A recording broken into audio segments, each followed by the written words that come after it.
afternoon, everybody. Welcome to the remote Commerce Committee hearing for Friday, March 1st, 2020. I am going to call our meeting to order. Simon, our legislative assistant, Simon Brown, will take the roll for the members on the call. Are we broadcasting live yet? Yes, we are. Okay. Representative Halverson? Here. Representative Stevenson? Here. Representative O'Driscoll? Here. Representative Carlson? Here. Representative Davids? Here. Representative Dean? Present. Representative Elkins? Here. Representative Garofalo? Representative Garofalo? Representative Haley? Here. Representative Howard? Here. Representative Cotiza-Wattoon? Representative Creshaw? Here. Representative Lesh? Present. Representative Lislegard? Here. Representative Mahoney? Here. Representative O'Neill? Representative Richardson? Here. Representative Swazinski? Representative Tabke? Here. Representative Tice? Here. All right, we have a quorum. It looks like just Representative Cotiza-Wattoon is absent.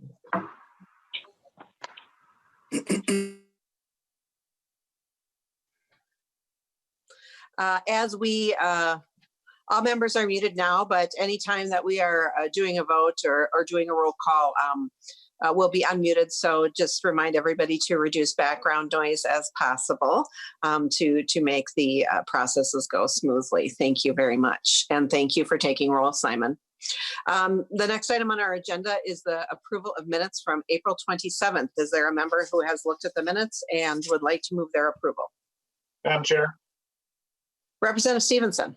I would move approval of the minutes. Representative Stevenson moves approval of the minutes from April 27th, 2020. Is there any discussion to that motion? Hearing no discussion, we can vote. Oh, was there a discussion? Okay. Hearing no discussion, we can vote by voice vote. So everyone is unmuted. To the motion, all those in favor, please signify by saying aye. Aye. Aye. Any opposed? No. Chair Halverson, Representative Swazinski. I just wanted to make sure I'm on the list and I'm on the call. Yep. So Swazinski, we have you on the list. Okay, thank you. Thank you for clarifying. We're on the motion of adopting the minutes. The motion prevails and the minutes are approved. The CA is going to mute everybody once again.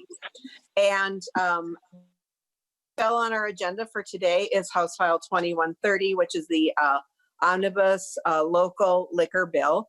Prior to us taking that bill up, we have testimony from Mark Schiller, who's the president of the Minnesota Distillers Guild. Mr. Schiller is going to speak before we take up the bill because his testimony isn't to the local bill, but he did want to be heard. And because of these times and situations where we're all kind of flung here and there, I am making this opportunity available so that he can be heard by all the members of our committee and the public. So without objection, we can turn to Mr. Schiller. If anybody wants to be recognized, please use the raise hand function or text Travis or Simon, and we can have you be recognized. All right, with that, I think we can move to Mr. Schiller, who has 3 minutes of testimony. Excellent. Thank you, Madam Chair and members of the committee.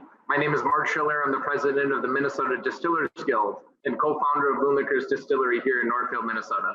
Distilleries in Minnesota have 3 revenue streams right now: selling cocktails in cocktail rooms, selling off-sale bottles at our facilities, and selling bottles into distribution for our retail partners. Most distilleries in other states are clinging to the second revenue stream to help them survive the coming weeks, months, and years. As we have spoken to each of you earlier this year and in previous years, Minnesota micro distilleries are at a severe economic disadvantage compared to each of our surrounding states and all but 4 states of our union. Our ask is going from the 5th worst state law to the bottom 1/3 of the entire country. We have tried for years to seek permission to sell more products directly to our customers, which will in turn change consumer behavior and buy more Minnesota spirits from Minnesota retailers and wholesalers. There isn't a retailer or wholesaler that wants to sell less Minnesota spirit. It's a higher revenue, higher margin product.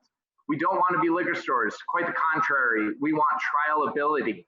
When people come into our distilleries, we want to be able to have them to take something that they can spread to their families and friends. As you have heard opposing arguments, you haven't seen any data to support their claims.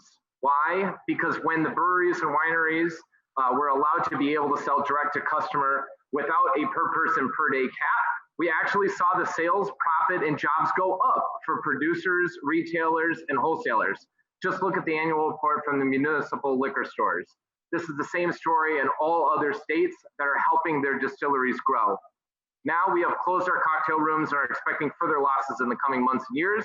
While we stare at a daunting future, we have turned to literally producing hundreds of thousands of gallons or over 100,000 gallons of sanitizer that is either being donated or we sell it well below market rates to cover our costs for Minnesota hospitals, police and fire departments, ambulance crews, nursing homes, homeless shelters, liquor stores, bars and restaurants, and the list goes on. A municipal liquor store in greater Minnesota says that without hand sanitizer, they would have been forced to close weeks ago. We have been running double shifts, fielding calls 24/7 to help as many folks as possible. Just yesterday, I had an elderly woman drop by the distillery and asked if she can get some hand sanitizer for her brother that just had open neck surgery. She went to multiple pharmacies and larger retailers and asked if I had a prescription, can I get some? They told her, you could have 10 prescriptions and I couldn't help you. She donated her spare change and we gave her more than what her and her brother needs for several few weeks. There are countless stories just like this all throughout the state right now. And while all this is going on, once again, we've asked for regulatory relief to make it through the next year.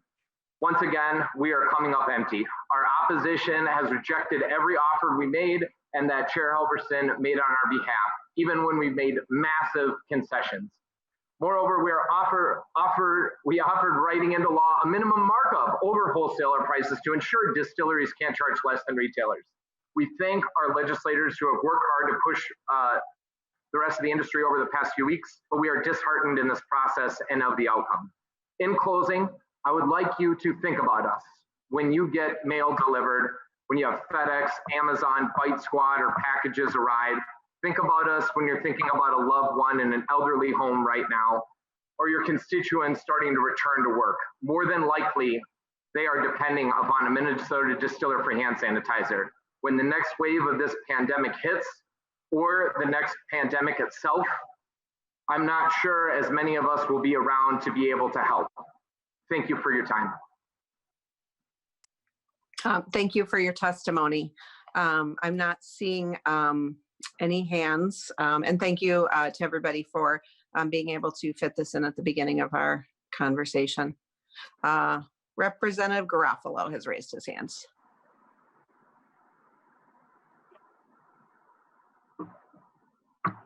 Representative Garofalo? Thank you, Madam Chair. Just a question for the testifier. In my conversations with the public and with other legislators, it would seem that you would at least have a fighting chance of having a majority of the House and a majority of the Senate support your position. I know usually, there's kind of like a no amendments policy and stuff like that, but is there anyone who's going to be bringing this amendment forward on the House floor, so at least you can measure your strength in this issue among the body of the legislature? Thank you for the question, Representative Garofalo. Potentially, Jim Nash, Representative Nash, will hopefully be bringing it to the floor. However, right now, we've been just trying to get more support of us right now, frankly, and we're not sure if we should be able to even put it up for a vote because we're not hearing back from the other legislators to see if they'll even support us right now. It's been very difficult. But thank you very much for bringing that up. Okay, and Madam Chair, I mean Representative no Garofalo. disrespect. Thank you, Madam Chair. I mean no disrespect. I'm not trying to plot against you. You know, and that was not the intent of my question. It seems like if there's an issue that a majority of the House on a bipartisan basis and a majority of the Senate supports on a bipartisan basis, that's the kind of thing that should become law. So I'll just, Yes, that's sir. it. Thank you, Madam Chair. Thank you, Representative Garofalo. Is that a Husker Du shirt? It is. Yeah. You got a good observation skills there, Madam Chair. Now for bonus points, what does Husker Du mean? I can't do that one. What is it? It means, do you remember? Do you remember? Very. But thanks for noticing. I didn't mean to take us off track, but I did notice. So, and thank you for your, thank you again to Mr. Schiller for your testimony. I don't see any other questions, but I'm going to give it a second because of technology. So if anybody else has anything that they want to ask, I will give you a moment. And I'm not seeing anyone else raise their hands. If I missed you, flag me down. Don't want to cut off any conversation. With that, it looks like we can move on to our next item on our agenda, which is Senate File 2130. So I am going to move that Senate File 2130 be re-referred to the General Register. I almost called for a vote, but that's not where we are on our agenda. My apologies. Several authors have submitted testimony, and just to refresh everybody's memories, this is the local liquor omnibus bill. We have heard most of these provisions in the prior legislative year. There are a few new provisions and things we haven't heard before our committee. And so before we begin testimony, we have some authors who have submitted testimony in writing instead of joining the call, either because they've been heard before or because they've talked to members of the committee. So your packets, your electronic packets from Simon will have that testimony and the letters that have been submitted in support of these local provisions. We also have an amendment to get the bill in the shape that the author wants.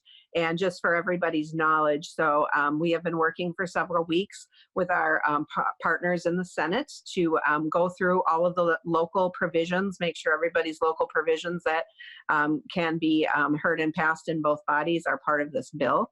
And so we have worked through all of the language with the Senate, and they are in agreement with what is on our list. So the DE amendment includes all of that language. So I will move the DE2 amendment to get the bill in the shape I would like. Discussion to that motion, Representative O'Driscoll. Thank you, Madam Chair. I just wanted to, before we moved on, and maybe you want to just put the bill in the shape that you want, I just want to make some comments about the work that was done on this bill as well, before we get too far beyond that. But let's just take care of the business at hand, and if you would, then just come back, that'd be great.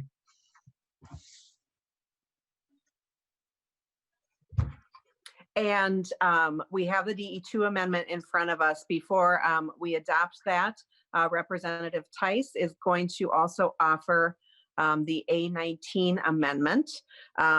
This goes to exactly what you're talking about, Representative O'Driscoll, that there's been a lot of work on this bill, and there was a little cleanup needed in one provision for St. Cloud that Representative Vogelmont was carrying, and Representative Tice has generously offered to carry that amendment to committee. So Representative Tice, do you have anything else to say to the A19 amendment? Would you like to move that?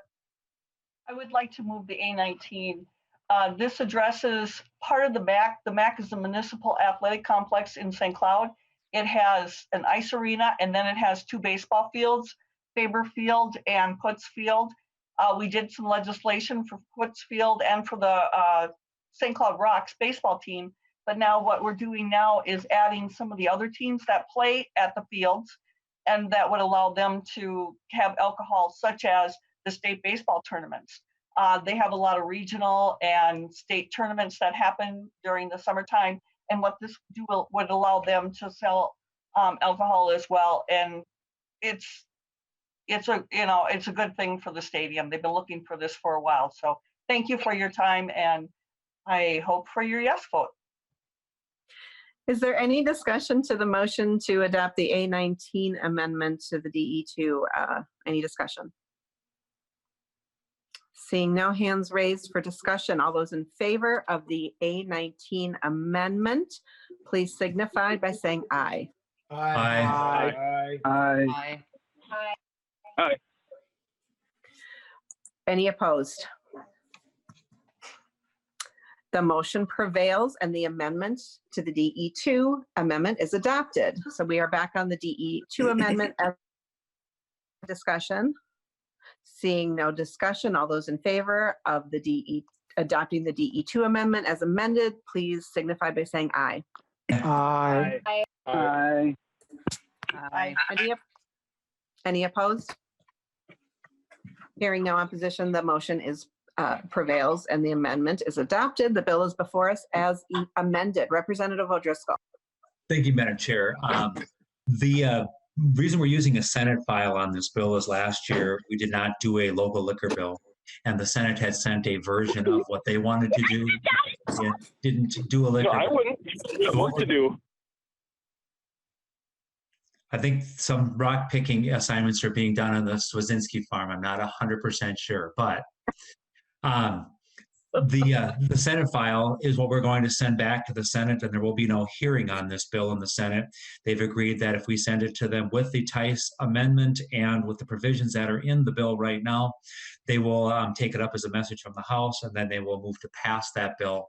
And that is one of the reasons why Chair Halverson was also gracious enough to allow those who might not have been covered by this bill but still have liquor questions and issues to address the committee prior to taking up this bill. And with that, Madam Chair, I will turn back to you. Thank you. Thank you, Representative O'Driscoll, and thank you for working so hard to make sure that everything was covered. I know you did a lot of outreach to your caucus. I did a lot of outreach to my caucus to make sure that we had all the local provisions that we could find in here. So I appreciate your partnership on that. So the bill is before us as amended, and we have a few members on the call who would like to speak to the provisions in the bill that haven't been heard yet before our committee. I have Representative Grosso on the list to talk about language from his House File 4002, and he has a testifier, Mr. Lyon, who had a handout submitted online. So Representative Grosso, are you on the line? Thank you, Madam Chair. And it's Miss Lyon, and she's the arena director, Sam Lyon. My apologies, Ms. Lyon. I think she'll let it slide. But the Lake of I'm asking for a temporary license for Lake of the Woods County. The Lake of the Woods County an issue of temporary license to pursuant to the law for premises of the Baudette Arena Association, without regard to restriction. And Sam is here to testify on behalf of that, if I could turn it over to her. Absolutely. Ms. Lyon, welcome to the committee. You can state your name for the record and proceed with your testimony. Thank you, Madam Chair. My name is Samantha Lyon. I'm the arena director for the Baudette Arena Association, which governs and operates the Lake of the Woods International Arena. The International Arena is a brand new $7 million facility up here in Baudette, which is a hockey arena, but also community center and function space for a small rural community up here. We just finished our first successful hockey season, so we're excited about that. We finished construction in April of 2019. In the visioning of this building, they constructed it right next to our school. And we have one school in the county, pre-K through 12th grade. And the thought was that in building it next to the school, we'd have a complex of sorts that would not only increase opportunity for kids to play hockey, which is a big deal up here, but also opportunity for kids in Phi-Ed and after school to partake in what the activities that are happening here, whether that's hockey or open skating or broomball.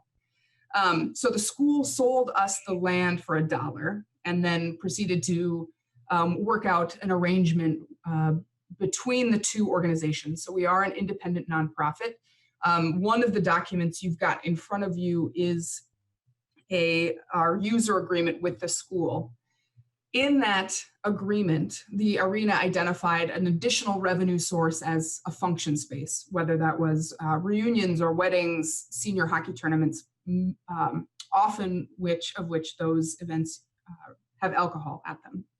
So given that, the school supported the serving of alcohol in this building with specific stipulations, prior approval from the school board, which included approval from our superintendent who checked dates, things like that, all to keep in mind a priority of our safety of our students, right? So you'll see that in the user agreement. I think it's page 2, it's highlighted there. And then the additional document is a more recent letter from our superintendent renewing his support for this.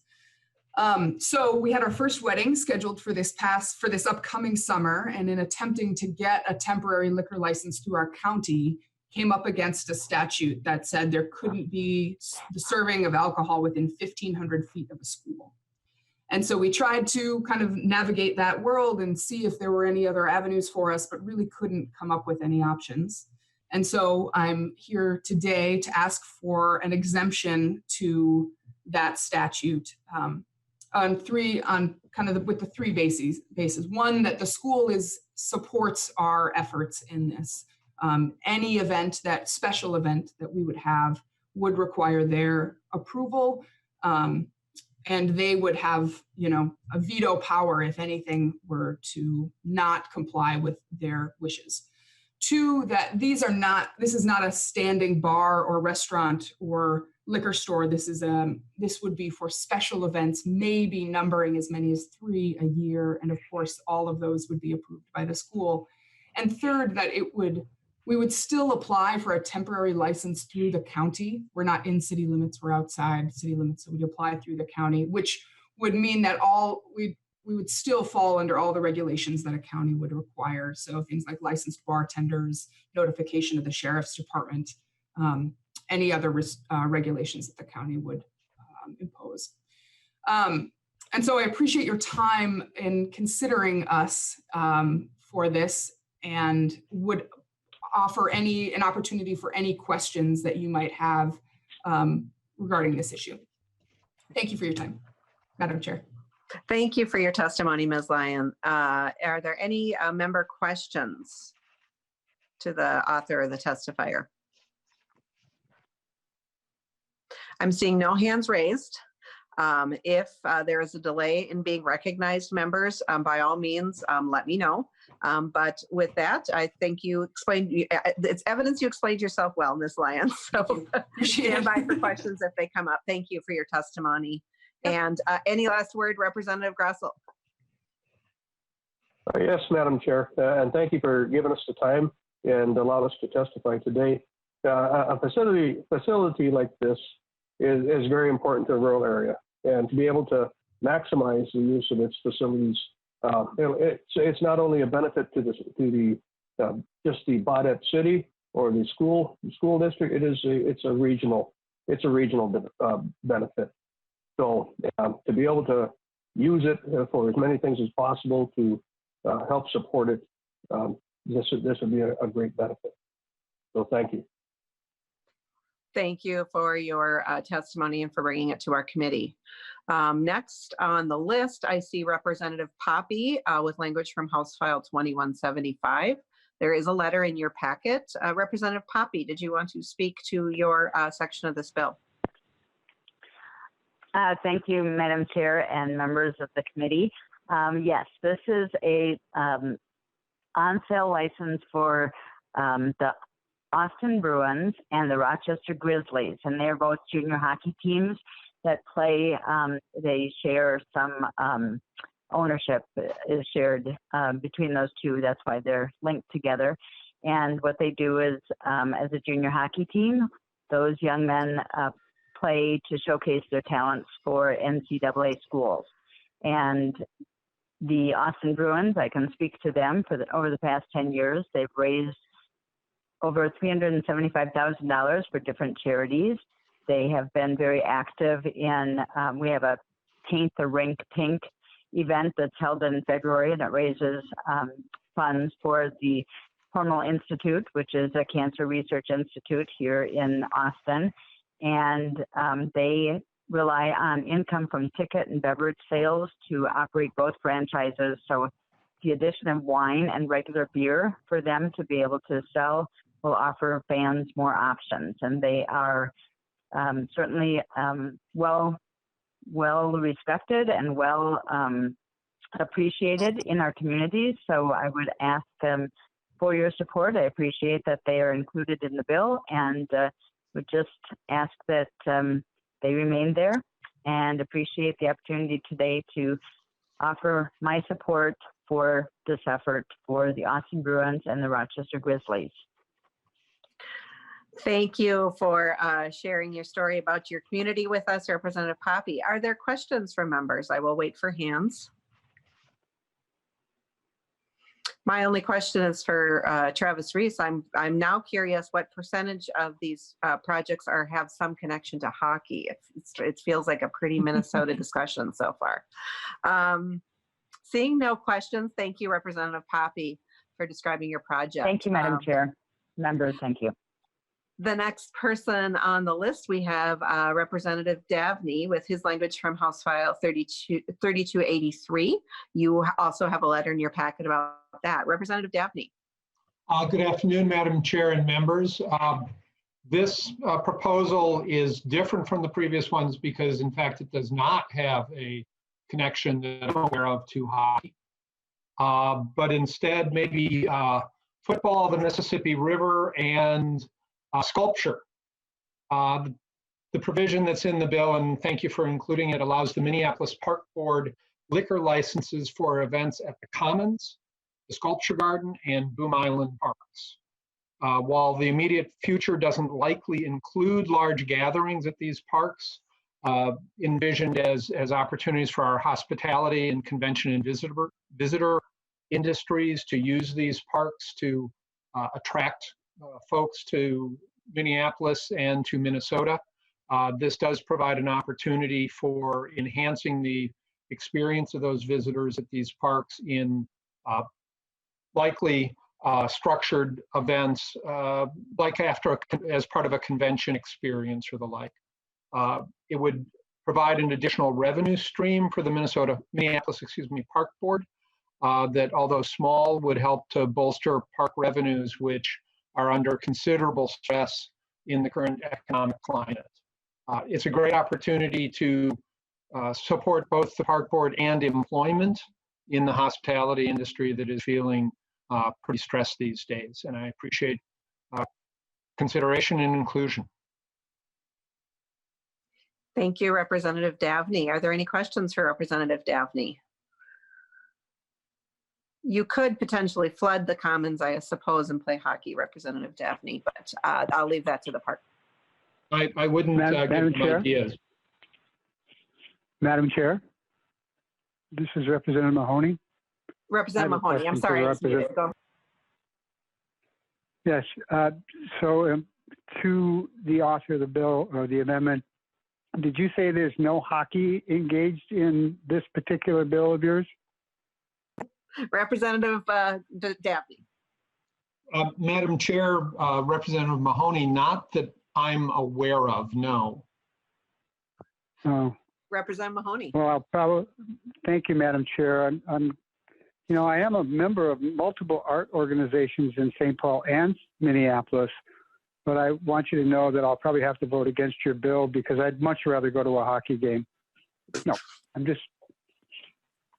thank you, Madam Chair, for indulging me. Representative Mahoney, we hear your good humor in your statement, and thank you very much. Representative Davney, let's see, members, any other questions? Representative Downey, we thank you for describing your project and bringing it to our committee. Thank you, Madam Chair. And Next members. up, Representative Lilly, House File 2433. If you'd like, hey, welcome to the committee. Welcome back to the committee. Thank you, Madam Chair and members. It is nice to be back. Chair Halverson, congratulations on running a good committee and through the session, and good luck on your new journey as you move on to new adventures. But and thank you, staff. I especially want to point out your superstar there, Mr. McCormick, who, if anytime you go to a Gopher football game and raise a beer at the stadium there, you can think of legislations that we passed years ago. So look at, he's covered his face, but that was some good work that this committee did years ago. So anyways, this provision is pretty straightforward. It's a couple of years ago in the Twin Cities Marathon, we added that people could get a beverage when you've completed the Twin Cities Marathon.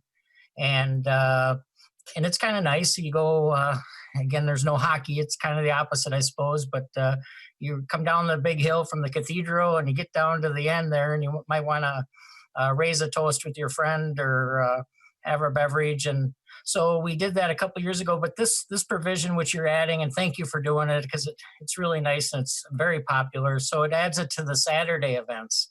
The marathon's on Sunday, but there's a bunch of events on Saturday, and thousands and thousands of people participate. And that's the 5K and the 10-mile race. And so this provision will allow the same thing that goes on Sunday, and has proved not to be a problem. And so when you come across the line, you could maybe raise a toast and, clang a glass with someone else or a piece of plastic, I guess. But no, thank you for doing that. And I think it's a good provision. And I think, again, the other one on Sunday has been really popular and really hasn't been a problem. Most people, like myself, when I finished marathons, are lucky to be able to walk back to my car and on my own 2 feet, much less being under the influence. But no, thank you. Thank you. Thank you, Representative Lilly. Any questions for Representative Lilly, members? Not seeing anything, so thanks for bringing it to our committee. And I would be happy to talk about hockey, though, if you want to. John Lesh plays hockey, but I'm not sure you'd have much to say. I let my skating do the talking, Lily. Madam Chair, it seems like we've broken down with the quorum, so I would hope that everybody would go through the chair. Sorry, Madam Chair. Thank you for that stern warning, Representative Dean. Representative Lilly, thank you for describing your project for us. We have also, I'm not sure if Representative Bowe is on the call, but he does have a provision 4482, House File 4482. Madam Chair, I never heard back from Representative Bowe. Oh, Representative O'Driscoll. Representative Bowe's absence, I told him that I would be happy to speak to that provision, just again to help expedite things of our liquor bill discussion in happy hour time on a Friday. You and I talked about that earlier, the irony of the timing of the meeting. But that notwithstanding, in the city of Chaska, there is a baseball team called the Chaska Cubs, and the local brewer down there has developed a special beer called the Chaska Cubs beer. And in order to be able to sell that product at the stadium that the Cubs play, a special liquor license is needed to be issued to the city of Chaska for this purpose. And that is keeping in the theme of the day. So that is the extent of Representative Bowe's request today. Thank you. I'm happy to see baseball represented. Any questions for Representative O'Driscoll about Representative Bowe's proposal? Representative O'Driscoll, I'm not seeing any, so you can tell Representative Bowe you represented him well at the committee. And if you would like to keep the floor and describe the provisions in the bill that you are carrying, we'd love to hear them. The provisions that I have is 2 of them. One for the city of Forest Lake, and you may be saying, does your district really go down to Forest Lake? And the answer is no. I was asked to author this by another member who does represent that area because of my involvement in the committee. And it has to do, again, with a municipally owned or connected golf course that needs to have a license in order to be able to sell alcohol, again, in keeping with the theme of the day. The second provision that I have is a correction for the city of Sartell. We did this a couple years ago, giving them permission at their new community center and a ballpark facility to be able to offer alcohol for sale. When they tried to move forward with it, liquor control said the city had to have the license. The city's hope was to provide that license to another to be able to be a vendor. The city wants to be in the business of city, and they would like to have the vendor be in the business of being a vendor. And Madam Chair, if I could also speak to one other provision, and that is my work in the pensions world, and that's Representative Murphy's provision. And that provision talks about the fact that GADSB, which is a bookkeeping requirement, says that from the federal level requires all cities, counties, and publicly owned facilities to book on their records costs of pensions, but it's more of a memorializing, and it really doesn't have a financial impact on the viability or liquidity of the municipal liquor store. And we have another provision in state law that says if your liquor store is running a deficit, then you have to decide whether to keep that. And the reason it could be showing that it's running a deficit is because of these phantom pension costs that have to be booked on the local municipalities' books, but they actually pay those fees to the state of Minnesota. And the state of Minnesota is the ultimate guarantor of pensions. I know I put about 2/3 of people to sleep on a Friday afternoon with that, but sometimes people want to know, why is there a pension provision in a liquor bill? That's why there's a pension provision in the liquor bill. That is a great explanation. You did a wonderful job with that. Are there any questions for Representative Driscoll on his proposals? I think I would like to try to stump Greg Davids and ask him who the Forest Lake high school sports team is, because I think I'd stump him on that one. He's pretty good around the state, but I think I could get him on Forest Lake. So we'll let him answer another time. Representative O'Driscoll, thank you. Representative Lesh is going to explain House File 4040 and for his provision for St. Paul. Representative Lesh.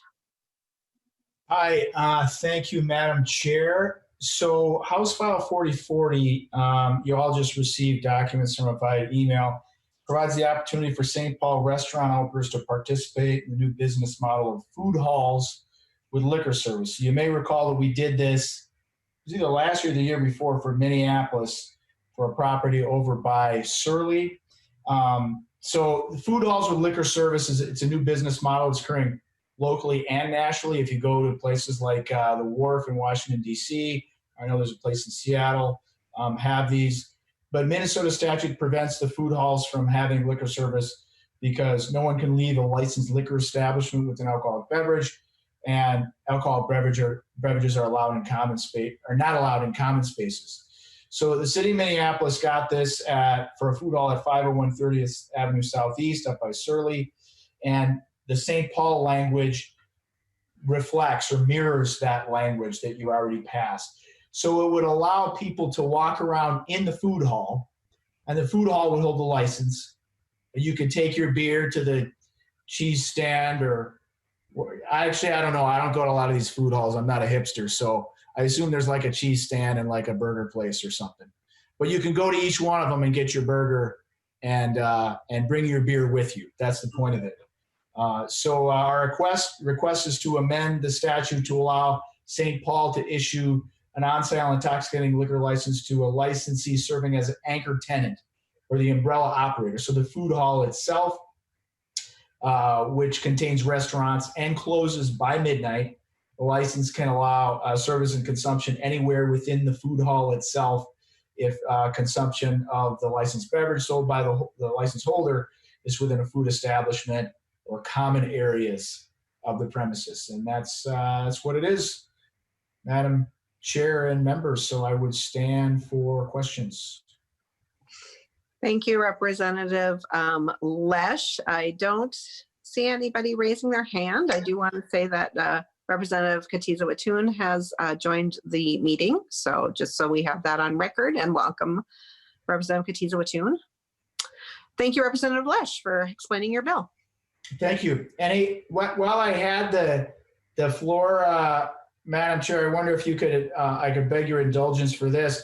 I didn't speak earlier when the presenter from the Distillers Guild was speaking, but I'm looking out my window and I can see the house of Phil Steger, who owns Brother Justice Whiskey. And between them and Tattersall and Denord, they donated 40,000 gallons of hand sanitizer to folks who needed it in Minnesota this year. And I remember that because I've talked to Phil routinely.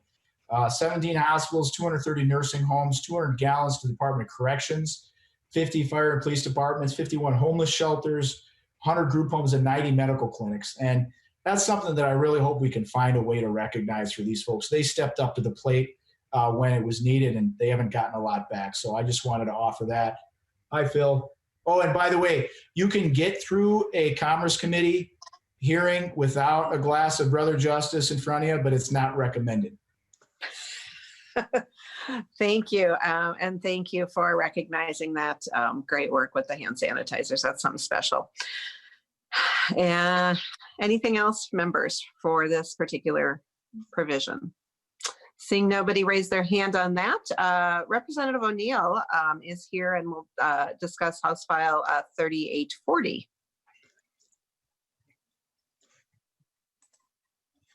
Thank you, Madam Chair. So I have a little fishing tournament out here on Maple Lake. It's actually a pretty big fishing tournament. And it got so big that they wanted to change how they organized. But in doing so, because they've been doing it for nearly 30 years, they kind of made a little mistake. And they created a whole new organization as opposed to just changing their name, which I think was their intent to kind of acknowledge this new fishing tournament.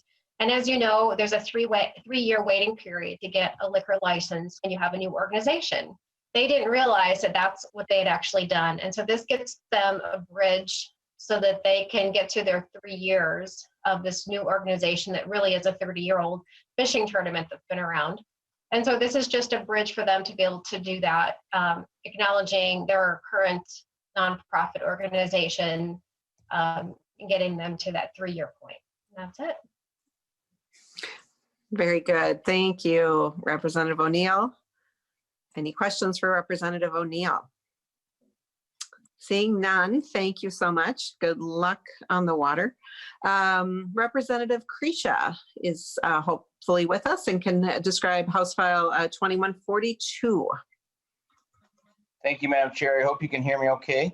This is a provision for Piers City, which is in my district for the golf course. And I greatly appreciate you including it. Thank you. Thank you, Representative Krisha. Any questions for the representative?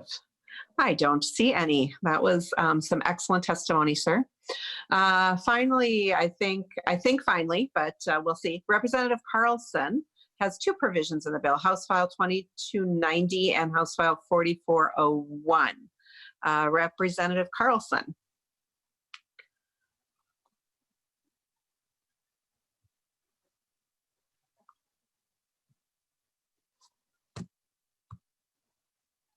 Representative Carlson, are you on? Travis, do we know where he is? Is he? It says that he's on. It says that he's on and unmuted, so I'm not sure if he's just not near his phone or not. I know that they did have a testifier here, Ed Reynoso from the Teamsters, can talk about 4401, and then I don't know if you want to talk about 2290, which is the airport provision. So we'll start with 4401 with Ed Reynoso from Teamsters.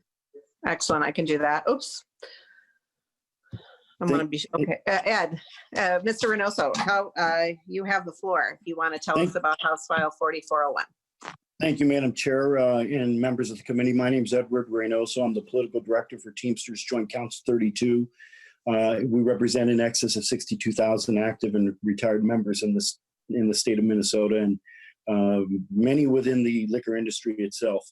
You know, this amendment fixes a loophole that was that came from the Sunday sales that allowed liquor stores to open up on Sundays. When it was passed, should I say, one of the reasons we got out of the way and we didn't oppose it was that we were able to secure the banning of deliveries on Sundays. That was always one of the concerns that our members had. What we didn't do is make sure that we covered all the bases. It just included banning deliveries to off-sale establishments and didn't include on sale. So this basically it takes care of a loophole in statute, and I don't think there's any opposition or we've not heard of any or any concerns. In fact, with my colleagues on the Liquor Coalition, which represents the wholesalers and the retailers, there's no opposition from them either. So it's just a minor adjustment and a minor change. And I'm open for questions if there are any. Very good. Thank you for describing that section of the bill. Are there any questions for Mr. Reynoso? Don't see any hands raised, so thank you for that testimony. I can, unless Representative Carlson is back. I'm here. Representative Carlson, excellent, welcome. So Mr. Reynoso described the House File 4401, but if you could describe House File 2290 that you have in the bill, which deals with the airport, we would appreciate hearing about that. Yeah, so for members, you may recall, this is a bill we heard last year as well. Obviously, being an airport, the time of being open is what this bill really talks about. Other than the testimony that was given for last year, the bill is unchanged. Happy to answer any questions. Thank you, Representative Carlson. Are there questions on that particular provision? I'm not seeing anyone ask for recognition, so thank you for that. And we are to the end of the list that I have. Is there any additional testimony for in regard to House File 21, excuse me, Senate File 2130?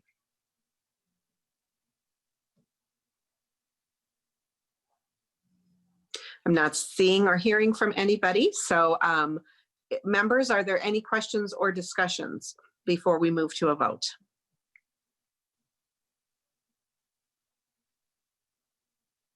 Again, I'm not seeing or hearing any member discussion. So we are ready to move to a vote. Oh, Representative Mahoney. No, ma'am. Okay. Nothing to say here. Sorry, just wanted to be sure that I was covering all the bases there. So with that, I'm going to renew my motion that Senate File 2130 as amended be re-referred to the General Register. All those in favor can signify by saying aye. Aye. Aye. All opposed? Are we voting on the actual bill before us? Yeah. Yes. On my other conference committee, on my Zoom calls, we have to do a roll call on the final vote of the bill. We're in the middle of the vote, actually, Representative Dean. So Okay, let's, you can bring a point of order after we're done. Any opposed? Hearing no opposition, the motion prevails. Representative Dean. Just what I said previously in the middle of the motion, I apologize, but all my Zoom committees on final vote of bills, we've had to do roll call. I don't know if that's set up in the rules or where it exists, but I'm sure with no opposition, I don't think anybody would bring up an issue of procedure. Representative O'Driscoll. Thank you, Madam Chair. Chair Dean's advice is probably well taken given the circumstances. 2 yes votes on this bill, 1 verbally and 1 by roll call. Make sure we've got it taken care of. It'll only take just a moment to run through the roster, but that's my advice, Madam Chair. Thank you, Representative O'Driscoll. And from the standpoint of rules and what we'd established in previous commerce committees for members to refresh members' memories is that we established that House rules allowed us to do voice votes and we could move forward with voice votes. Representative O'Driscoll requests a roll call. Is this going to be a roll call or a division, Travis, after we voted?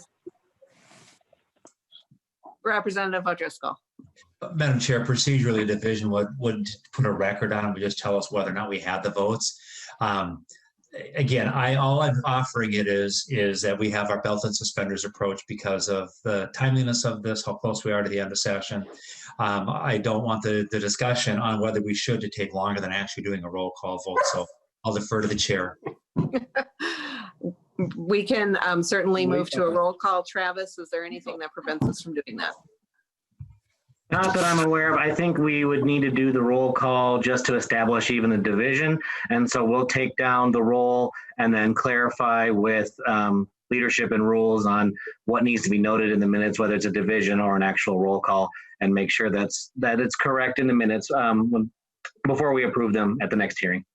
Thank you, Travis. So with that, and a roll call having been requested, Simon can take the roll. Chair Halverson. Aye.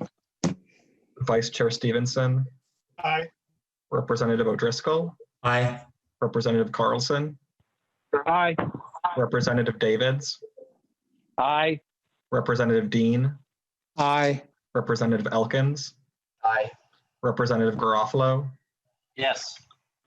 Representative Haley. Aye. Representative Howard. Yes. Representative Cotiza-Wattoon. Aye. Representative Kreshaw. Aye. Representative Lesh. Aye. Representative Lislegard. Aye. Representative Mahoney. Aye. Representative O'Neill. Aye. Representative Richardson. Aye. Representative Swazinski. Aye. Representative Tabke. Aye. Representative Tice. Aye.